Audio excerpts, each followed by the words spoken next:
ಭಾಗಿಗಳಾಗಲಿಕ್ಕಿದ್ದಾರೆ. ಎಲ್ಲ ಭಗವದ್ಭಕ್ತರು ಬಂದು ಅನ್ನಪ್ರಸಾದದಲ್ಲಿ ಭಾಗಿಗಳಾಗಬೇಕಂತೇಳಿ ಶ್ರೀ ಚೆನ್ನಕೇಶವ ದೇವಸ್ಥಾನದ ಆಡಳಿತ ಮಂಡಳಿ ಹಾಗೂ ಜೀರ್ಣೋದ್ಧಾರ ಸಮಿತಿಯ ವತಿಯಿಂದ ವಿನಂತಿಯನ್ನು ಮಾಡಿಕೊಳ್ತಾ ಇದ್ದೇವೆ.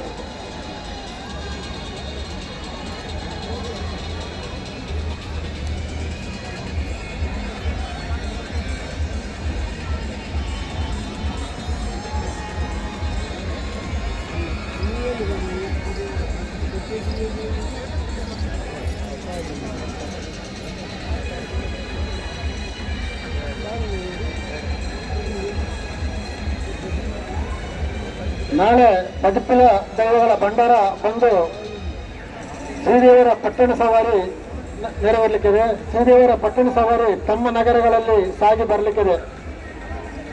ತಮ್ಮ ನಗರಗಳಲ್ಲಿ ಸಾಗಿ ಬರುವಾಗ ತೊಳೆರೆ ತೋರಣಗಳಿಂದ ಸಿಂಗರಿಸಿ ಶ್ರೀದೇವರನ್ನು ಬರಮಾಡಿಕೊಳ್ಬೇಕಂತ ವಿನಂತಿಯನ್ನು ಮಾಡಿಕೊಳ್ತಾ ಇದ್ದೇವೆ.